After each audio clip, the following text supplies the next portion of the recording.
días, les invito a ponerse de pie para la lectura de la palabra de Dios. El pasaje que se encuentra en el libro de Proverbios, capítulo 3, verso del 1 al 10. Así dice la palabra del Señor. Hijo mío, no te olvides de mis enseñanzas. Más bien, guarda en tu corazón mis mandamientos, porque prolongarán tu vida muchos años y te traerán prosperidad. Que nunca te abandone el amor y la verdad. Llévalos siempre alrededor de tu cuello y escríbelos en el libro de tu corazón. Contarás con el favor de Dios y tendrás buena fama entre la gente. Confía en el Señor de todo corazón y no en tu propia inteligencia. Reconócelo en todos tus caminos y Él allanará tus sendas.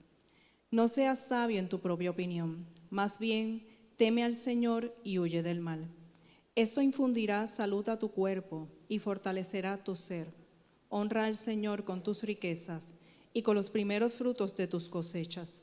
Así tus graneros se llenarán a reventar y sus bodegas rebosarán de vino nuevo.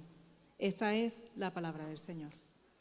Bueno, buenos días, mis hermanos y hermanas de la travesía y todas las personas que nos visitan en esta mañana. Es un honor tenerle a ustedes entre nosotros. Mi nombre es Yamir Alejandro es mi apellido y para mí es un honor, por la gracia de Dios, de fungir como pastor de esta amada congregación. Todos nosotros, ¿verdad? A principio de año hacemos resoluciones de año nuevo. Nadie se levanta el 1 de enero queriendo quedarme igual. Yo digo, yo quiero este año ser igualito, no quiero cambiar nada. Quiero cometer todos los errores que cometí el año pasado y no quiero aprender nada, ¿verdad? Ese no es el corazón humano. Todos nosotros aprovechamos los comienzos del año para empezar a hacer esta lista de cosas que queremos lograr, esta lista de cosas que en otros años tal vez no hemos podido alcanzar, pero que ahora sí queremos lograr. Nosotros queremos ver cambios en nuestra vida.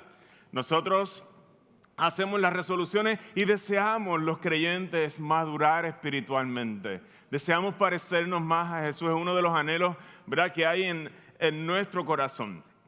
¿Por qué lo hacemos? Hay muchas razones, pero quisiera compartir con ustedes una parábola que Jesús comparte con nosotros que a mí siempre me ha puesto a temblar, ¿verdad? Él describe 4 terrenos y cómo la semilla cae en esos 4 terrenos. Y hay uno de los terrenos que a mí es el que me pone a temblar porque es el más engañoso de todos. Es el tercer terreno. Dice que hay una semilla que siembra el sembrador que cae junto a los espinos. Y esa semilla crece, pero tiene tantos espinos alrededor suyo que jamás llega a dar fruto. ¿Y por qué me asusta a mí esa semilla? Porque esa semilla está viva, porque esa semilla está en la iglesia, porque esa semilla muchas veces se parece a tu vida y a la mía, y la gran tragedia es que creemos que estamos vivos, pero nunca damos frutos, que son los espinos. Las preocupaciones del mundo, nuestro corazón, en vez de estar buscando madurar, en vez de estar buscando a Dios como primero, tenemos otras cosas en nuestro corazón que ocupan ese lugar. Nosotros no deseamos comenzar el nuevo año y nuestro deseo como iglesia es madurar, convertirnos en una iglesia que ame cada vez más a Jesús, una iglesia que se parezca cada vez más a Jesús, pero eso no sucede de manera automática. No pasa si nosotros no adquirimos sabiduría por medio de la palabra del Señor, y de eso se trata el sermón de esta mañana. Dios, hermanos y hermanas de la travesía, desea regalar sabiduría a sus hijos para que tú y yo crezcamos, para que maduremos espiritualmente. Y el fin no es un mejoramiento personal donde estoy más fit este año, aunque eso está chulo, ¿verdad? Todas esas son cosas buenas, pero el fin no es ese, sino que tú y yo, nuestra vida se parezca cada vez más a nuestro Salvador. Que la vida de Jesús se manifieste en tu familia, se manifieste en la mía, se manifieste en tus relaciones de trabajo, se manifieste en todo lo que tú haces. Eso es el deseo de Dios para ti. Hermanos y hermanas de la travesía, nosotros no tenemos que ser cínicos. Es posible crecer. Es posible salir del estancamiento, es posible tomar decisiones que nos lleven a caminar más cerca de Dios y experimentar su bendición en este nuevo año que apenas comienza. Y en esta mañana yo quisiera compartir con ustedes uno de los que es mi pasaje favorito. Me dan el break de escoger así textos de vez en cuando fuera de una serie, y este es uno de los que yo escojo, es uno de los hacia los cuales gravito. Proverbios capítulo 3, versos del 1 al 10. El texto se encuentra dentro de lo que nosotros consideramos los libros de sabiduría de la Biblia. Hay 3 libros principalmente que están en esta sección de la Biblia. Está Proverbios, está Eclesiastés, y también ahí encontramos el libro de Job. ¿Por qué existen estos libros en la Biblia? ¿Por qué existen los libros de sabiduría en la Biblia? Porque Dios desea regalar a sus hijos sabiduría para vivir como Él quiere debajo del sol. Estos libros están diseñados para leerse uno junto al otro. No puedes volverte un experto en Proverbios y olvidar Eclesiastés y olvidar a Job. Están hechos para leerse juntos. ¿A qué me refiero? En el libro de Proverbios encontramos una visión de la vida optimista. El que siembra algo bueno, cosecha algo bueno. En el libro de Eclesiastés a veces nos dicen, sí, pero yo he visto gente sembrando cosas buenas, como quiera le pasan cosas malas. Ese es el escritor de Eclesiastés. Y el escritor de Job nos dice, yo conocí al tipo más bueno del mundo. ¿Y sabes qué? Le pasaron las cosas más malas que le pueden pasar a alguien. Los 3 están escritos para leerse juntos. Porque la sabiduría de Proverbios no está completa en sí misma. El escritor de Proverbios te diría, al que madruga. Y el escritor de Eclesiastés te diría, no por mucho madrugar. ¿Cuál de los 2 es cierto? Los 2 son ciertos. Y hay alguien que te diría, ¿tú sabes qué? Yo conocí al tipo que más madrugaba. Y madrugó, y el día que más madrugó, las cosas le fueron peor que en cualquier otro momento. Pero ¿sabes qué descubrí? Que cuando miramos detrás del telón había un propósito de Dios en todo lo que estaba pasando. Y Dios estaba detrás de todo el panorama. Proverbios, Eclesiastés y Job, los leemos todos juntos porque necesitamos una perspectiva compleja de la vida. La vida no es tan sencilla. Proverbios, mis hermanos de la travesía, no nos está dando promesas. Nos está describiendo el fruto de las buenas y las malas acciones y cómo funcionan de manera general. No es una promesa para ti, no es una promesa para mí, pero están llenos de sabiduría. Porque el que madruga, Dios lo ayuda. Al que es diligente, echa para adelante. El que coge consejo, ese es el ritmo natural de las cosas en el mundo bajo el sol. El Señor nos regala en este pasaje de hoy pedazos de sabiduría para que tú y yo los atesoremos. Una vida sabia toma esta sabiduría y la atesora para sí. Yo quisiera comenzar con el primer pedacito, el primer consejo de este padre que le está dando a su hijo. Para invitarlos un poquito al contexto de este pasaje, Dios ha escogido las palabras tiernas de un padre para comunicarnos aspectos de su sabiduría. Dios ha dado a los padres, como este padre que habla en el pasaje, el amor y la sabiduría para guiar a sus hijos. Y aún los padres que no son creyentes, escucha esto bien, o a veces cuando no andan en buenos pasos, aún ellos tienen buenas palabras que ofrecer a sus hijos amados porque es un regalo que Dios les da por el corazón que pone en ellos, de manera general hablando. Y de eso se trata esta lista de 5 consejos que tenemos frente a nosotros. Son las palabras de un padre y rey, Salomón, hablándole a su hijo amado. Hay 5 consejos en este pasaje que este rey ha aprendido con el tiempo y los comparte con sus hijos. Los comparte con este hijo, así como muchos de nuestros padres hicieron en el momento donde nos tocaba salir de casa. Donde nos tocaba irnos a hospedarnos en Mayagüez, esa última conversación que tuvimos con nuestros padres. Llega el momento de partir de tu casa y el padre hay unas cosas que quiere regalarte antes de que salgas del techo bajo el cual vives. Esta lista de 5 consejos nos muestran algunas características esenciales. Están empaquetadas aquí de una vida caracterizada por la sabiduría y siguen por el fruto que dan estos consejos al seguirlo. Permítame compartir el primer consejo que da el padre a su hijo. Le dice: hijo mío, no te olvides de mis enseñanzas. Más bien, guarda en tu corazón mis mandamientos. La primera invitación del padre, lleno de amor, viendo a su hijo que se va de su casa, le dice: es importante, hijito mío, que aquellas cosas que has aprendido en casa no las olvides. Que no olvides ninguna de las lecciones que has aprendido en casa. A guardar en su corazón aquellas cosas en las que el Padre ha invertido tiempo enseñándole. Y si tú y yo fuéramos judíos, en este momento llega un pasaje a nuestra mente, porque los judíos tenían instrucciones bien específicas de qué cosas era la que le enseñaban a sus hijos. Mira Deuteronomio, capítulo 6, las palabras que le da el Señor a su pueblo. Le dice: grábate en el corazón estas palabras que hoy te mando, la palabra de Dios. Incúlcaselas continuamente a tus hijos. Háblales de ellas cuando estés en tu casa, cuando vayas por el camino, cuando te acuestes, cuando te levantes. Átalas en tus manos como un signo, llévalas en tu frente como una marca, escríbelas en los postes de tu casa y en los portones de las ciudades. Parece como un poco exagerado, ¿verdad?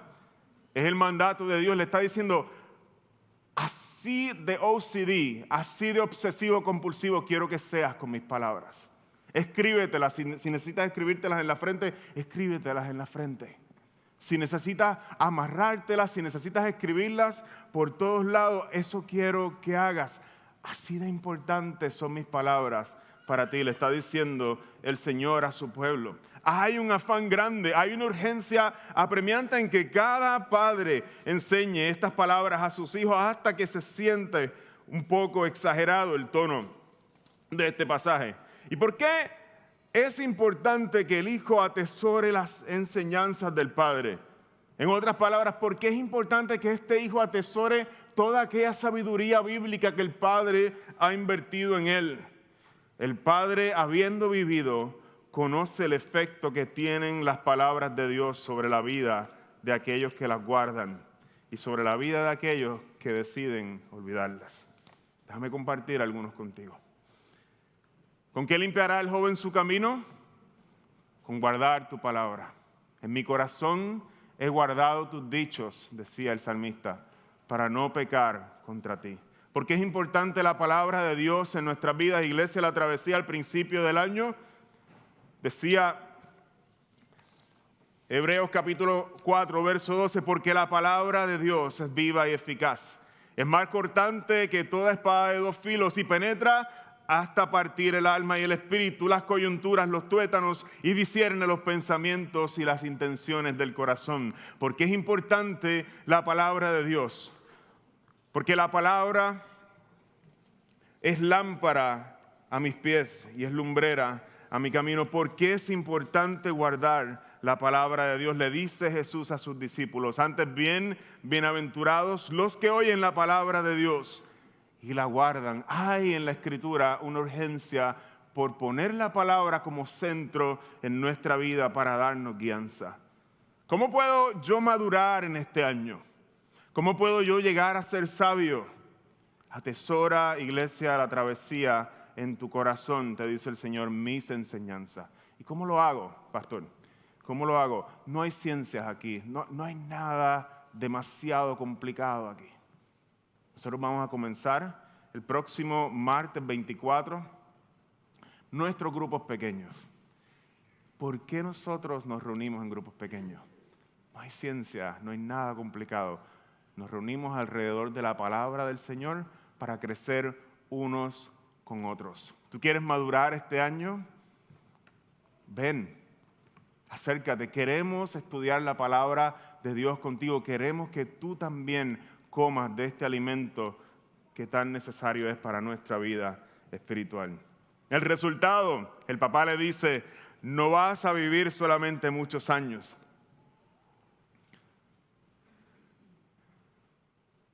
Prolongará tu vida muchos años y te traerán prosperidad. De nada vale que tu vida se prolongue demasiado tiempo si tú vives en agonía y vives en tristeza. Pero Él te dice, no, ese no es el resultado. No solamente alargarte la vida, amar la palabra de Dios, no solamente hace eso, sino que aún en los años de tu vejez, tú vas a experimentar, como dicen otras versiones, la paz de Dios en tu vida. Se puede vivir bien aún en los últimos años de tu vida. El segundo consejo que da el padre a su hijo lo encontramos en el verso 3, que nunca te abandonen el amor y la verdad. Me encanta. Llévalos siempre alrededor de tu cuello como un collar y escríbelos en el libro de tu corazón. Hermanos de la travesía, nosotros escuchamos algo así y nosotros, ¿verdad? A veces estamos desconectados de las palabras originales en las que se escribió este texto. Pero hay una historia detrás de estas palabras. Hay una familia judía del tiempo, conoce bien de qué se tratan estas dos virtudes que se mencionan aquí, el amor y la verdad. La palabra en hebreo es hesed y la segunda, emet, se traduce amor y verdad o amor y fidelidad. ¿Dónde han escuchado ellos esto antes? Es una palabra muy conocida o un par de palabras muy conocidas. Éxodo capítulo 34. Un pueblo fue liberado de la esclavitud en Egipto. ¿Te acuerdas de la historia? Cruzan el desierto y Dios los libera y hace un pacto con ellos en el monte Sinaí y les da su ley. El profeta que lo guía, Moisés, por el desierto se marcha 40 días. Nadie sabe lo que pasó. Y a su regreso, la gente ha abandonado por completo a aquel Dios que les había salvado y se habían hecho becerros de oro y comenzaron a adorarlos. Moisés en su furia rompe las tablas de la ley. Dios está listo para deshacerse del pueblo y comenzar otro pueblo nuevo con Moisés, y es ahí donde Moisés intercede. Y es ahí donde Dios muestra un destello fascinante de su carácter y renueva su pacto con un pueblo infiel y los ama profundamente. Moisés le pide misericordia y estas son las palabras que Dios usa para renovar su pacto con Israel. Pasando delante de él, delante de Moisés, el Señor proclamó Yahweh, Yahweh, el nombre propio de Dios. Dios clemente y compasivo, lento para la ira y grande en hesed y emet, que mantiene su amor hasta 1000 generaciones después y que perdona la iniquidad, como decía mi hermano Juni ahorita, la rebelión, perdona también el pecado, pero que no deja sin castigo al culpable, sino que castiga la maldad de los padres en los hijos y en los nietos hasta la 3ª y 4ª generación. Y tú estás estoqueado en ese pensamiento que nos dice que castiga la maldad hasta la 4ª generación y se te olvidó que su amor se derrama sobre 1000 generaciones. ¿Te das cuenta la desproporción que hay? ¿Qué caracteriza el corazón de Dios? Un amor que se derrama y perdona cualquier cosa, pero jamás va a sacrificar la justicia. Jamás va a dejar sin castigo a aquel que no se aferra a su misericordia. Así es el corazón de Dios. Este Padre le está diciendo, cuando tú te vistas, que tu carácter sea como el de Dios. Profundamente compasivo y misericordioso, Hesed, pero jamás sacrifiques la justicia y la verdad. Emet. Este es el deseo de un padre para su hijo, que nunca te abandone Hesed ni Emet. Que tu corazón, hijo mío, sea como el corazón de Dios mismo. ¿Cómo se ve el amor? ¿Cómo se ve la verdad entre nosotros? Nos dice el texto que Dios derrama su amor y la manera en que lo derrama es que perdona la maldad, perdona la rebelión, perdona el pecado, todo lo que Israel ha hecho. Nos dice el Nuevo Testamento que de tal manera se derrama el amor de Dios sobre el mundo que Él envía a su Hijo para morir por nuestros pecados. Hesed. Pero quien no abraza el regalo misericordioso de Dios va a experimentar su ira, va a experimentar su castigo, porque Dios jamás va a bajar su justicia y la va a rebajar. La opción está delante de nosotros. El Dios que derrama su amor por 1000 generaciones no tuerce nunca la verdad y va a castigar el mal. Él ofrece su amor de manera abundante en Cristo y nos da su único Hijo. Pero quien no abraza su perdón no será tenido por inocente. Dios nunca tuerce la verdad. Y este es el consejo que el Padre tiene para el Hijo. Que nunca dejes de ser compasivo y lleno de misericordia. Que eso distinga tu corazón, que puedas perdonar. Pero jamás sacrifiques la justicia y la verdad. Átalas a tu cuello. Póntelas como un collar en tu cuello. Escríbelas en lo profundo, en el libro de tu corazón. ¿Cómo se ve, hermanos de la travesía, un padre que cría a sus hijos y está lleno de amor y está lleno de verdad?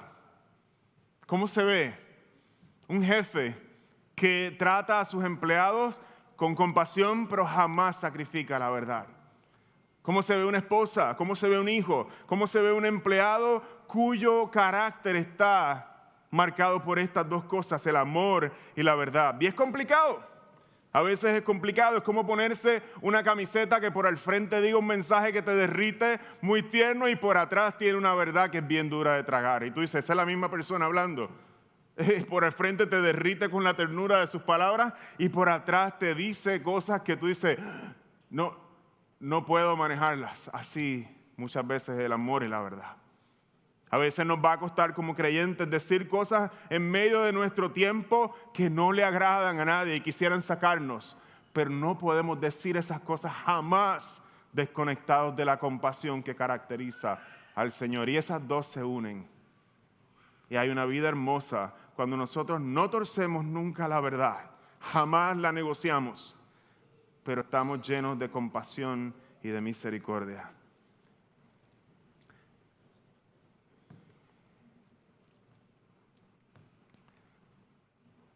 Esta es la iglesia que Dios quiere formar en nosotros, Iglesia de la Travesía. Una iglesia llena de compasión, donde la gente que entra se sienta amada y bienvenida. Y a la misma vez, cuando hablamos de la palabra de Dios, no tenemos ningún miedo en afirmar lo que dice. Gente que pueda afirmar con convicción la verdad, aunque nos meta en problemas. Eso causa la verdad muchas veces. Eso requiere valentía y experimentar el rechazo. Y a la vez, gente irresistible. El hablar con amor nos va a requerir que seamos gente vulnerable. ¿Cómo amamos y cómo ejercitamos la compasión? Reconociendo que nosotros estamos rotos, que Dios nos ha perdonado y que Él tiene un corazón por los vasos que están rotos. Y el fruto de esta promesa, o el fruto de ponernos esta camisa que tiene el amor y la verdad, lo dice el texto en el verso 4, contarás con el favor de Dios y tendrás buena voluntad entre la gente. Dios va a hablar bien de ti. ¿Y sabes qué? La gente a la larga, al principio no, pero a la larga también te van a reconocer, van a hablar bien de ti. Recuerda que no son promesas, son consejos. El tercer consejo del Padre. Miren lo que dice el próximo verso. Confía en el Señor de todo corazón y no en tu propia inteligencia. Reconócelo en todos tus caminos y Él allanará tus sendas. El tercer consejo es bastante sencillo y en el idioma hebreo hay dos palabras que son muy cercanas una de la otra que no aparecen aquí en este texto, pero aparecen en otras traducciones. La primera es confiar, confía en el Señor de todo tu corazón. Y la segunda es no te apoyes, no descanses en tu propia inteligencia o en tu propia prudencia. La idea de estas palabras sugiere la acción de descansar o acostarse sobre algo. El consejo del Padre es algo así como sigue: hijo mío, fundamenta tu vida o construye tu vida sobre Dios y no sobre tus mejores ideas. No la pongas a descansar sobre tus mejores ideas. Solo Dios es un fundamento firme para la vida. Sé humilde, hijo mío, antes de que salgas de casa. No eres lo suficientemente inteligente. ¡Qué dolor para un adolescente! No eres lo suficientemente inteligente ni experimentado. ¡Qué dolor para ti y para mí que hemos vivido un par de años más! No eres, Iglesia La Travesía, suficientemente inteligente. Y eso es bueno, porque Dios nos ha regalado su sabiduría. Cuando te encuentres en medio, ¿cómo lo hacemos? ¿Cómo vivimos fundamentando nuestra vida en Dios? ¿Cómo vivimos sabiamente este año? Cuando te encuentres en medio de situaciones donde la inteligencia no es suficiente, recuerda que Dios está ahí. Ponte los lentes, nos dice, reconócelo en todos tus caminos, ponte los lentes. Los que llevas tiempo sin ponerte, póntelos, porque vas a ver a Dios obrando en tus caminos si te pones los lentes. ¿Y cuál es el fruto? Aun cuando tus pasos se hallen torcidos por cabezón y por cabezona, que somos muchas veces, aún allí Él va a enderezar nuestras veredas. Cuando nosotros nos ponemos los lentes, Él endereza nuestras veredas. El cuarto consejo, y quisiera ir terminando ya. No seas sabio, se parece al anterior. No seas sabio en tu propia opinión. Más bien teme al Señor y huye del mal. Esto infundirá, iglesia, la travesía, salud a tu cuerpo y fortalecerá tu ser. Esta semana, el viernes, como eso de las 6, más o menos como las 6 de la tarde, ya yo había enganchado mi horario de pastor. Dice, ya no voy a ser pastor, ya de aquí en la noche puedo hacer otras cosas en la vida sin ser pastor. Como si uno tuviera horario, ¿verdad? Y yo estaba en la casa ya y me llega una de estas llamadas o estos mensajes que son una invitación a comer. Y tú te hueles que hay algo detrás. Dice, hay asopado de gandules. Y uno como que, asopado de gandules. No, ¿verdad? No hay, suena interesante. Cuando llegamos al asopado de gandules, me dicen, ¿te traes la guitarra? Ya sé por dónde viene la cosa. El cuento largo corto fue una de las experiencias más lindas de mi semana y fue una de esas cosas que Dios prepara para ti y tú no estabas listo para ella, pero te disfrutas tanto porque Dios te sorprende con algo hermoso. Era una fiesta de Navidad, una fiesta de Navidad del grupo de Alcohólicos Anónimos. Y allí estaba yo sin conocer a casi nadie, con mi guitarra cantando la bomba, ¡ay qué rica es! Me sube el ritmo por los pies. Mulato, saca tu trigueña para que bailes bomba puertorriqueña. Y lo más hermoso es cuando uno empieza a escuchar las bombas y quisiera leerle una de las bombas que me tocó muy de cerca esa noche. Es de 24 en 24 que lo logramos, sobriedad, y las que así lo practicamos obtenemos serenidad. ¿A qué se refiere eso?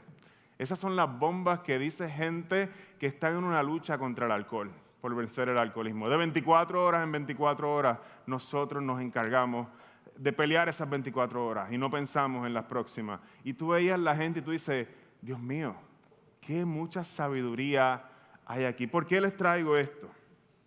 Hermanos de la travesía, el consejo que tenemos delante de nosotros, esta gente lo entiende. No seas sabio en tu propia opinión. Ellos han botado el alcohol de toda su casa. Ellos no se creen valientes. Más bien, teme al Señor y huye del mal. No pelees con el mal. Huye del mal porque te va a ganar. De 24 en 24, sácalo de tu casa, sácalo todo, rómpelo, córtalo de raíz. Son las palabras que le da el Padre a su Hijo. Y este Padre conoce a un padre, conoce a David, su padre, y conoce cómo el mal arruinó su vida. Déjeme contarle un poquito sobre eso. Este es el Salmo 32 de David, cuando se fue y se llevó a Betsabé y pecó contra el Señor, acostándose con una mujer que no era su esposa. Miren las palabras de David. Mientras guardé silencio, mis huesos se fueron consumiendo, el efecto del pecado en nuestra vida. Por mi gemir todo el día. Mi fuerza se fue debilitando como al calor del verano, porque de día y noche tu mano pesaba sobre mí. El padre le está diciendo a su hijo, hijo mío, no juegues con fuego. No te creas más sabio de lo que realmente eres. Huye del mal. Son las palabras que Dios te dice y son duras a ti, iglesia, la travesía en esta mañana y a mí. No juegues con fuego. No es sabio. Huye del mal. El Padre conoce muy bien el peso agravante que tiene el pecado y las adicciones sobre nuestra vida y sobre quienes se entregan a ellas. El peso que tienen sobre nuestras familias. cuando nos entregamos al mal, sobre nuestras emociones, sobre nuestros cuerpos, sobre nuestras relaciones. Hijo, no tienes idea de lo pesado que va a ser sobre tu alma. Huye del mal. No juegues con fuego. Y esto infundirá salud a tu cuerpo y fortalecerá tu ser. Hermano de la travesía, hermana de la travesía, estamos comenzando el año y quiero decírtelo con el amor del Señor. El pecado siempre pasa factura sobre tu vida, sobre la mía, sobre aquellos que están cerca de nosotros, sobre los hermanos de tu iglesia también. Y Jesús nos llama en el Evangelio a ser radical con el pecado. Córtate el brazo, decía Jesús. Sácate el ojo, porque las consecuencias son nefastas. Está utilizando el recurso de la hipérbole, de la exageración, para que tú sientas el peso de lo que Él está diciendo y cuán serio es jugar con el mal. Hay decisiones que algunos de ustedes tienen que tomar hoy en cuanto al pecado. Lo que escuchas te está alejando de Dios, te está acercando a Dios, te está corrompiendo lo que ven tus ojos, te está alejando de Dios, te está corrompiendo. El pecado pasa factura, temprano o tarde. Los lugares que frecuentas te están alejando de Dios, te están acercando a Dios. ¿Quieres crecer en tu relación con Dios? ¿Quieres madurar, salir del estancamiento, sentir paz en tu vida? Huye del mal. Esto infundirá salud a tu cuerpo y fortalecerá tu ser. Y quisiera terminar con el quinto consejo, que estoy seguro que es su favorito. Honra al Señor con tus riquezas y con los primeros frutos de tus cosechas. Así tus graneros se llenarán a reventar y tus bodegas rebosarán de vino nuevo. Hermano, existe en nuestro mundo lo que son los indicadores. Yo que estudié ingeniería un tiempo, allá en el 2000, son instrumentos que sirven para medir. Por ejemplo, cuando tú tienes el tanque de tu auto medio vacío, el indicador te muestra la flecha y te dice que está vacío, porque tú no puedes meterte al tanque a mirarlo. Sería ¿verdad?, un poco absurdo que tú tengas que estar mirando dentro del tanque. Y de la misma forma, en nuestra vida espiritual existen indicadores. Jesús nos dice que la manera en que nosotros utilizamos nuestro dinero va a señalar a qué es eso que nos importa más. Es un indicador claro. Y nosotros nos tenemos que hacer la pregunta, ¿a dónde está comunicando? ¿Qué comunica la manera de nosotros usar nuestro dinero? ¿Qué está diciendo sobre nuestra fe y sobre nuestra vida? ¿Qué es lo más importante en nuestra vida? Tu dinero está hablando. Tu dinero está hablando. Y nos va a decir realmente quién es nuestro Dios, la manera en que gastamos nuestro dinero.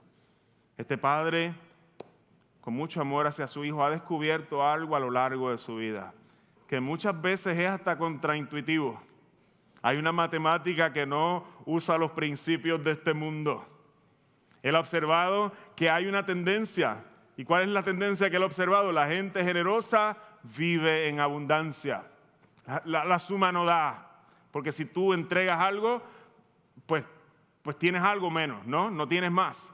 Y él está diciendo, esta matemática extraña, la gente generosa vive en abundancia, hijo mío. Y esto es de las cosas que yo quiero que tú sepas antes de salir de la casa. Hay un peligro con entender mal lo que significa abundancia aquí. De ninguna manera nosotros estamos frente a una transacción en la que decimos, Dios, yo te estoy dando esto para que tú entonces me des esto otro. De ninguna, reprendan el nombre de Jesús, de ninguna manera estamos frente a un texto como este.